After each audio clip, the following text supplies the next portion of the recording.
Welcome to A Magical Life, Health, Wealth and Weight Loss. I'm your host, Magic Barclay, lead practitioner at Holistic Natural Health Australia and #1 best-selling author. In this podcast, I aim to give you practical tips on how to accelerate and sustain your health, increase your financial, spiritual and emotional wealth, and to look at something that haunts many of us needlessly, weight loss. In some episodes, I'll have guests available to give you even more tips, but in others, the floor is yours. Drop us a line at A Magical Life Podcast on Facebook and let me know what you would like to know more about. Now, sit back and enjoy, because it is time for you to create and truly discover a magical life. Welcome back to A Magical Life. I'm your host, Magic Barclay, and today Mitchell Creasey joins us. Now, Mitchell is known as the President's Coach. He's an award-winning executive coach who helps people pleasers, perfectionists, and self-doubters to become calm, clear, and confident. After seeing his father, the CFO of a publicly traded media company, collapse from a work-induced panic attack, Mitch vowed to use the tools his hippie mother taught him to ensure people like his dad could skip the struggle and go straight to the spoils. An expert in peace of mind, Mitchell works closely with leaders from finance all the way to agriculture to get them off the mental treadmill and into peace of mind. Mitch has appeared on The List, KTLA Morning News, Good Day Chicago, Fox 32, Chicago Noon Show, Great Day Washington, Good Morning Washington, Nashville's Talk of the Town, Good Day Austin, Virginia This Morning, and CTV Morning Live Calgary.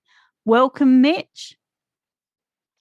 Hi, Magic. Thank you so much for having me. This is a true pleasure. Thanks for joining me. Now, wow, you've appeared all over the joint, but that's not what intrigues me. And what does really draw me to your bio there is hippie mother and panic attack overworked father. How did that work? Oh, my goodness. I don't know if it was on television in Australia, but there was a sitcom in the late 90s in North America called Dharma and Greg.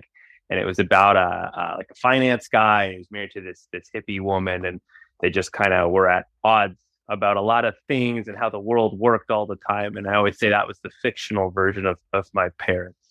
So we're all biased, but in my opinion, it was the greatest upbringing anyone could ask for, especially going into this line of work, because the consistent duality experienced on a daily basis was probably shocking to some, but when you experience it every day, you normalize it that much quicker. So to see it every day and to basically be in an environment of, okay, show me the nuts and bolts, make the sheet balance, as opposed to getting the right energy, God will deliver, and bridging the gap between those two, it was something special to be a part of, for sure.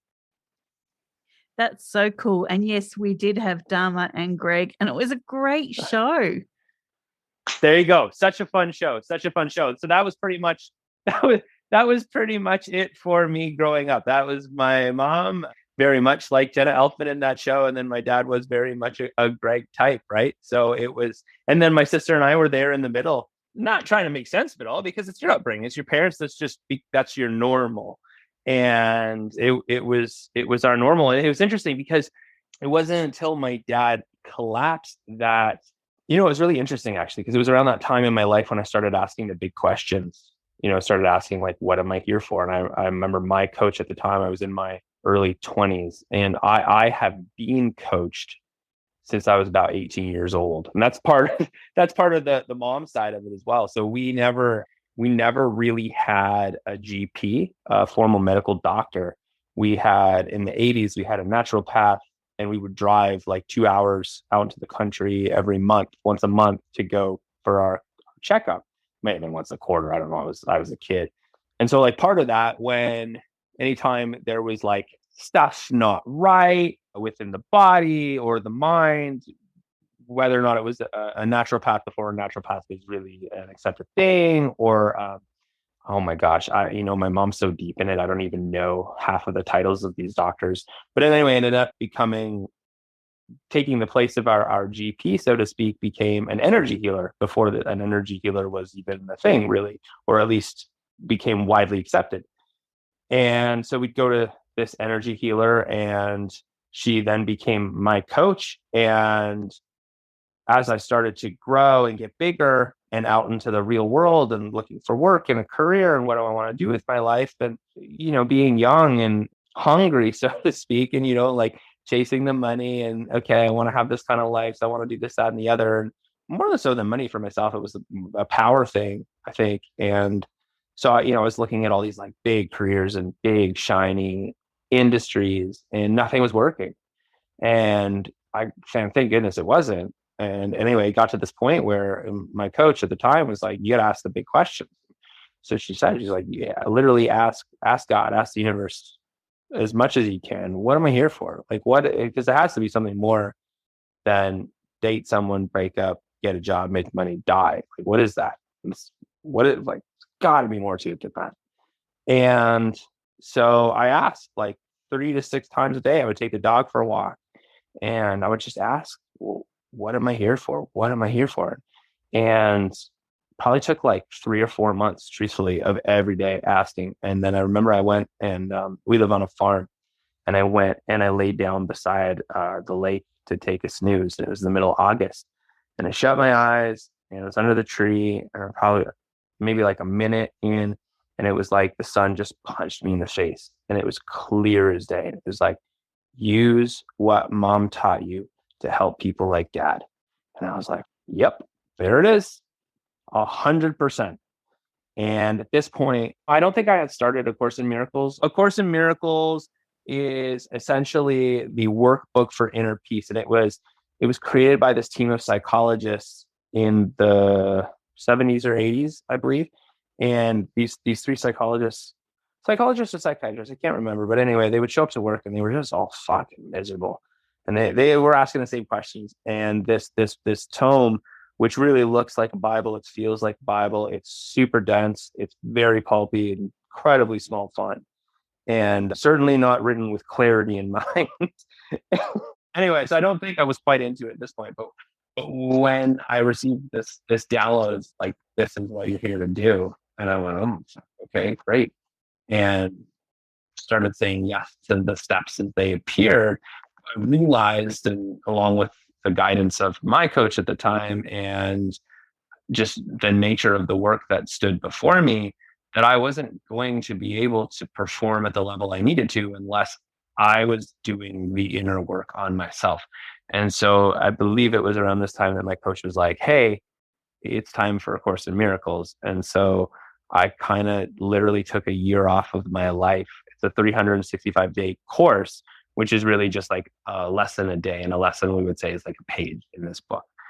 And I mean, I was already coaching. I was coaching CrossFit at the time. And so really the only jobs I've ever had were was coaching. I coached gymnastics before that, which led into CrossFit, which led into this. So I've always been a coach. I remember when I was like, I don't know, 9, 10, somewhere around there. I remember I started in our neighborhood. I started a football team just so I could coach it. So I was always very much into coaching. And anyway, somewhere before that, my dad, he had collapsed. And this guy, he is closer to your side of the pond. He's from London. Nicest guy in the world. Just a total people pleaser, sweetheart. This guy just worked his ass off. So back in the day, you did not need to go to school to become an accountant. You could do it through night school. So he finished high school and he went to night school and he became an accountant, found his way over to Canada and then into the US and then back to Canada. And he's not from the nicest part of London. He's a pretty hard dude in the sense that, when he wants something, he goes and gets it, doesn't take no for an answer. And super good athlete. He's no cartilage in one knee, bone on bone. But he still managed to run like New York Marathon, Boston Marathon multiple times. He represented Team Canada as a duathlete. Like a very, very, very strong amateur athlete. All of this to say, when you receive a phone call from your mother saying that that man collapsed in his office from, of all things, a panic attack or an anxiety attack, it makes you question, like, what? How is that possible? How did that happen? And it was only through my own self study and years of reflection and looking back on it, you start to look below the surface, below the nuts and bolts, and actually see what's happening at the bottom of the ocean, so to speak, that's causing the waves on top. And when we get to that point, that's when we can start to make real lasting change. And that's the work I do today with my clients. Wow, what a journey. Now, Mitch, I ask all my guests the same three questions, and the answers that I get are just so vastly different. So here comes your first one. What can your expertise do to accelerate health, not just physical, but also emotional and spiritual health?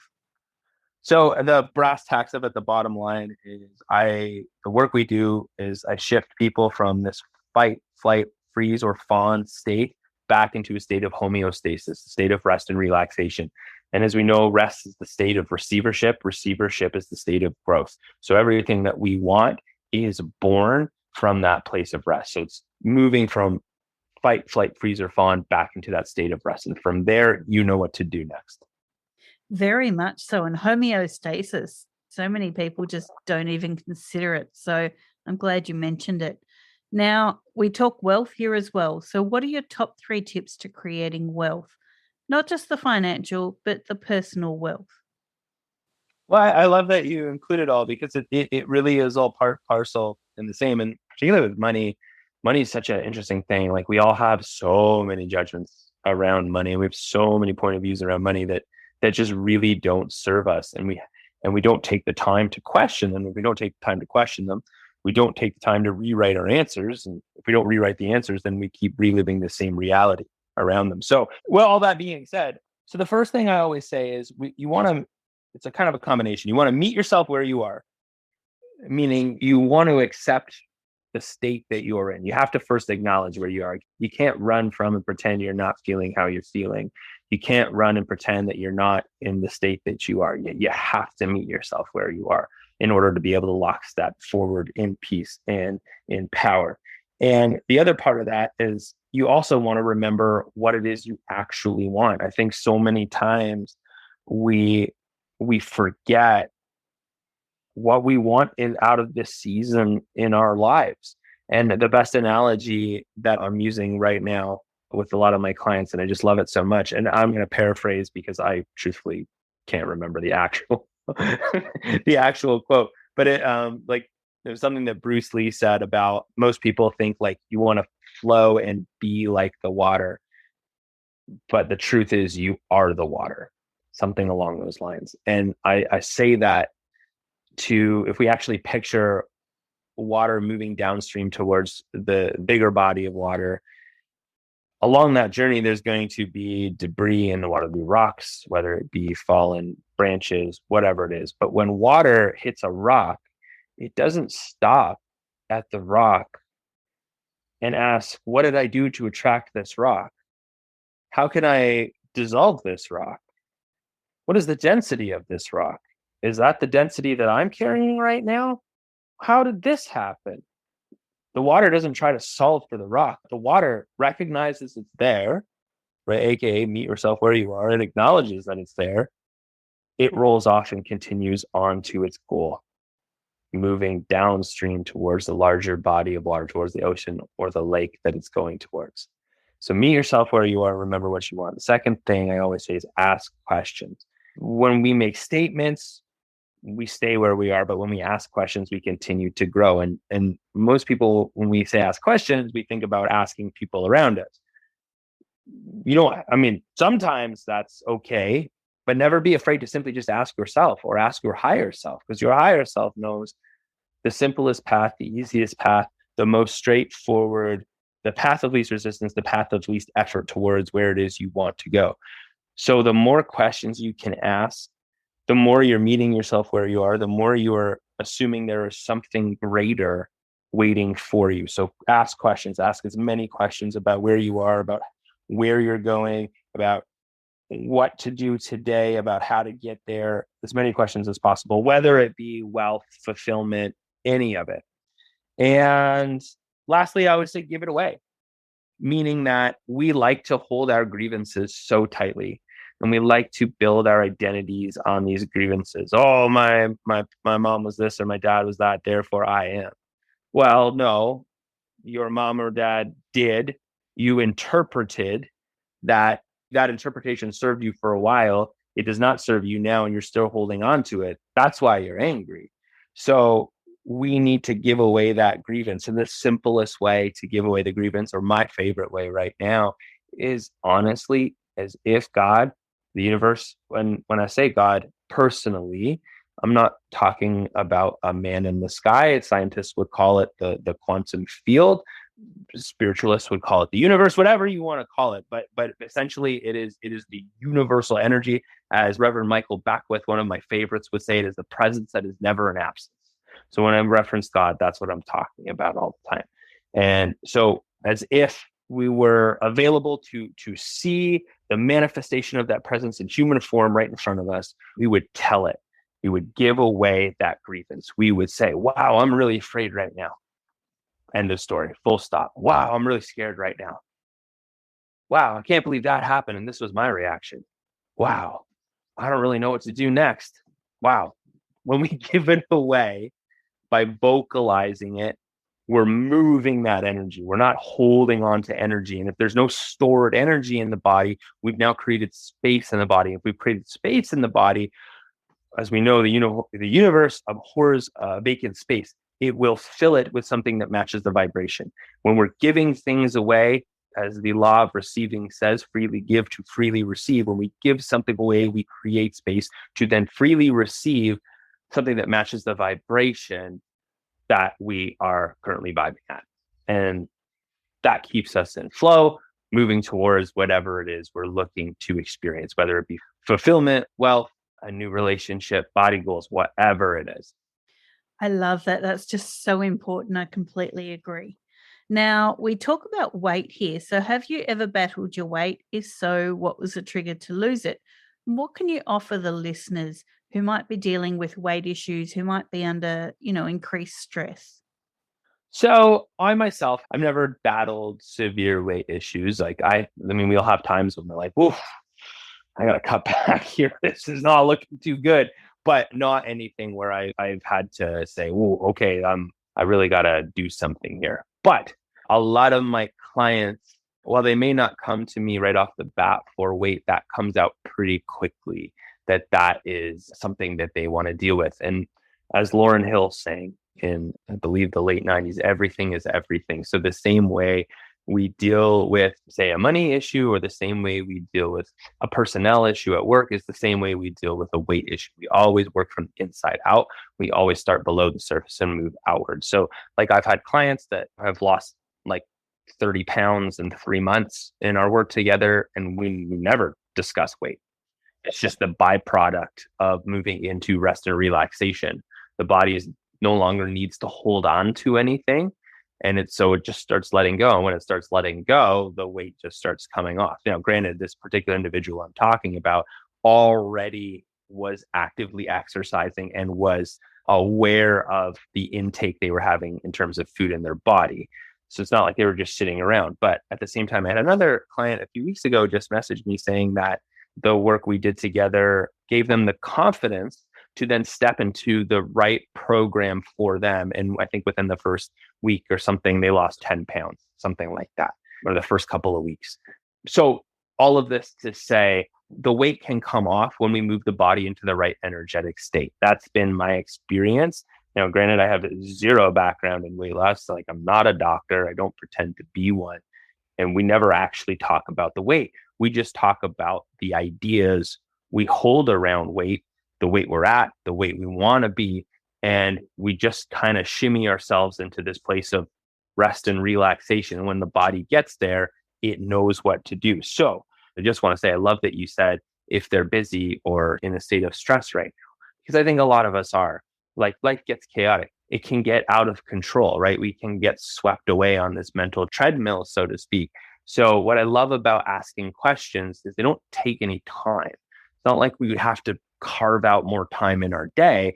We're just asking ourselves if we're willing to see things a little bit differently. And a question is a great way to circumvent that and actually start inviting a new perspective. So without further ado, my favorite questions around this, in no particular order: what idea or image of self am I holding on to, right? If we're holding weight, there's an idea, there's something we believe we have to be in. Very little of this is going to be a conscious thought. It's going to be unconscious. And part of the job is to make the unconscious conscious. When that happens, we open up naturally back into that state of rest and relaxation. So another question I love is, what idea about myself am I protecting? Again, if I've literally put layers on, I'm trying to create separation between my true self and something I perceive out there, right? So what am I protecting? Or what idea about myself am I protecting? Who or what am I insulating myself from? Kind of the same question, different wording. Who do or don't I want to be seen by? One of the refrains I hear a lot from a lot of clients when we're talking about weight is this is not the real me. Like, I'm not like this. And so I always find that really telling, in that via stress and food and sleep, or lack thereof, and lack of movement, for whatever reasons, we create this distorted image of self that keeps us separate, not only from ourselves, but from the things we actually want. And again, one of the things that I'm always talking about with my clients is that, or I always say, is that we never do anything unless there's inherent benefit built in for us. We might not know what the benefit is, but unless it's there, we're not doing it. The job is to realize what the actual benefit is. Once we get clear on that, then we can change it. And once we change it, we adopt a new strategy and away we go. What judgments do I have against the type of person who has the body I want? This one I think is really important. And it kind of ties back into moving downstream and remembering what it is you want. We can deal with what's here right now, sure, but unless the energy is clean around where it is we're going, we're going to have resistance around getting there. It's going to be much more arduous and less fun to do so. So understanding what judgments, like, okay, I might not enjoy being at the weight I'm at, but if I were to be quote unquote skinny, well, that would mean that I have to wear, tight clothing and be a bitch. I don't know, I'm just making this up, right? But if that's the unconscious bias that we have around being a certain weight, well, then I don't want to be that person. So I'm going to keep a little bit of this weight on for myself, right? So we always want to be willing to look at what kind of judgments we have around who it is we're looking to become. And kind of in that same vein, what would having that body mean? And what would it force me to give up? What would it mean to look like that? What meaning am I assigning to carrying that sort of aesthetic? And what would that force me to give up, right? Like, if you lost 50 pounds and lived in a community or close to a community where people who lost 50 pounds just started hiking in the woods every day, but you just really like Real Housewives and lattes, like, okay, does that mean I have to like become a hiker now if I lose 50 pounds? Right? What bogus idea is this forcing me to give up? And so when we start looking at weight, money, anything through this kind of lens and start asking these types of questions, we quickly start to see the beliefs that we've held and how they're lining up to support where we are right now. There's some fantastic information there. Mitch, I have loved this episode and I would love for you to join me in our next. People can find you on Instagram at Coach Mitchell Creasey. So that's Coach Mitchell, Creasey. Now, Mitch, before I let you go for this episode, we love freebies. What can you offer the listeners? Oh, I love to do quick little hits. So like 30-minute, let's get in, let's out. What's the thing that's bothering you today? Let's get in, let's do it. Let's get to the root of it. and get you out of here. So little 30-minute hits. And how can people get that with you? Hop on Instagram, and the link's right there. And you can hit that link, you can book a time, and away we go. Fantastic. Now, listeners, this was your episode 190 with Mitchell Creasey.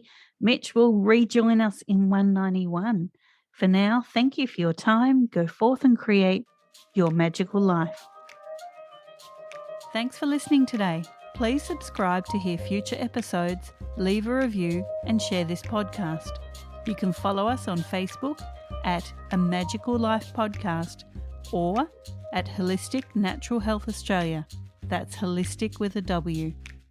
You can find us on Instagram at Holistic Natural Health or at www.holisticnaturalhealth.com.au. That's where you'll access all sorts of articles, freebies, and more.